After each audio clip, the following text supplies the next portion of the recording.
రోజు రోజుకి గోల్డ్ రేట్లు పెరుగుతున్నాయి. తాకట్లో ఉన్న బంగారానికి వడ్డీలు పెరుగుతున్నాయని టెన్షన్ పడుతున్నారా? కొమ్మూరి గోల్డ్ వచ్చాక ఆ టెన్షనే పోయింది. కొమ్మూరి గోల్డ్. నమస్తే, వెల్కమ్ టు రెడ్ టీవీ.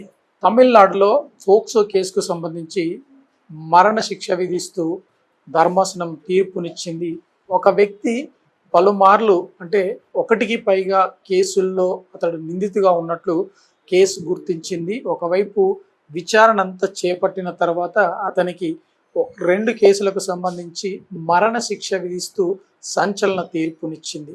దీంతో ఇటు తమిళనాడులో ఈ కేసుకు సంబంధించి శిక్ష ఖరారు కావడంతో స్థానికులు, ఇటు బాధితులకు సంబంధించిన కుటుంబ సభ్యులు కూడా సంతోషం వ్యక్తం చేస్తున్నారు. ముఖ్యంగా గమనించవచ్చు, ఇక్కడ 12వ తరగతి చదువుతున్న ఓ బాలికను మార్చి 10వ తేదీన అపహరించి ఆ అమ్మాయిపై మరి అత్యాచారం చేసి అత్యంత కిరాతకంగా హత్య చేసినట్లు పోలీసులు గుర్తించడం జరిగింది. దీనికి సంబంధించి ఏదైతే బాధితులు పోలీస్ స్టేషన్కి వెళ్ళి ఫిర్యాదు చేసినప్పటికీ కాస్త ఎస్ఐ కానీ పోలీస్ స్టేషన్కి సంబంధించిన ఆఫీసర్ కాస్త అలసత్వం వహించడం కూడా ప్రధాన కారణం అని చెప్పి ఇక్కడ కోర్టు నిర్ధారించడం జరిగింది. దీనికి సంబంధించి కూడా ఆ సిఐ పైన కూడా సస్పెన్షన్ వేటు వేయడం జరిగింది.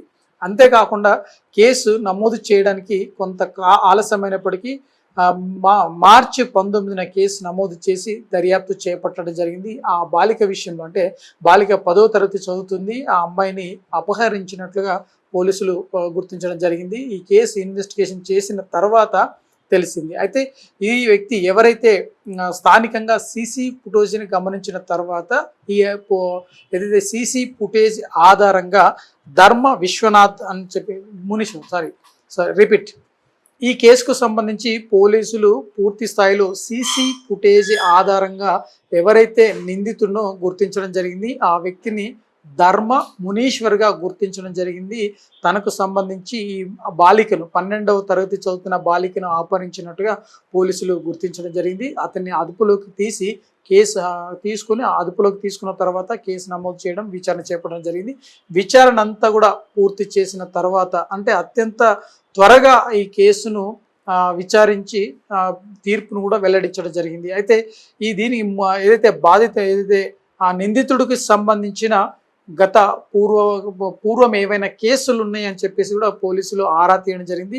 అందుకు సంబంధించి గతంలో పలుమార్లు ఇటువంటి కేసుల్లో అతడు ఉన్నట్లుగా పోలీసులు గుర్తించడం, వాటిని కూడా ఈ కేసుతో పాటే మెన్షన్ చేయడంతో ఆ వ్యక్తికి ఏదైతే ధర్మ మునీశ్వరన్ అతనికి 2 సార్లు మరణశిక్ష విధిస్తూ పోక్సో కోర్టు తీర్పునిచ్చడం జరిగింది. దీంతో ఇటు అంటే మరణ శిక్ష విధించడం ఒకటే కాకుండా వారికి సంబంధించి కూడా కేసుకు సంబంధించి అన్ని వివరాలు సేకరించి తర్వాత విచారణ చేపట్టిన తర్వాత ఇటువంటి నిర్ణయాన్ని తీసుకున్నట్లు మరి ఫోక్సో కేసుకు సంబంధించిన తీర్పుకు సంబంధించి కూడా వివరణ ఇవ్వడం జరిగింది. అంటే మొత్తంగా మనం గమనించవచ్చు, తమిళనాడులో ఇప్పటికే ఒక అంటే 10 ఏళ్ల బాలిక పైన అత్యాచారం జరిగింది. ఆ బాలికను అత్యాచారం చేసి హతమార్చినట్లుగా గడిచిన కొద్ది రోజులుగా మనకు చూస్తూ వస్తున్నాం.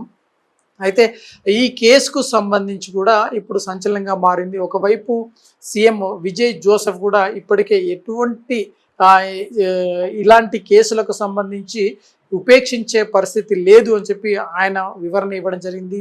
అయితే కేసుల విషయంలో కావచ్చు, దర్యాప్తుల విషయంలో కావచ్చు, పోలీసులు అధికారులు కానీ ఎక్కడైనా ఒకవేళ అలసత్వం వహిస్తే వారిపైన చట్టపరంగా చర్యలు తీసుకుంటాం, వారిపైన వేటు వేసేందుకు కూడా వెనకాడబోమని చెప్పి హెచ్చరికలు జారీ చేయడం జరిగింది.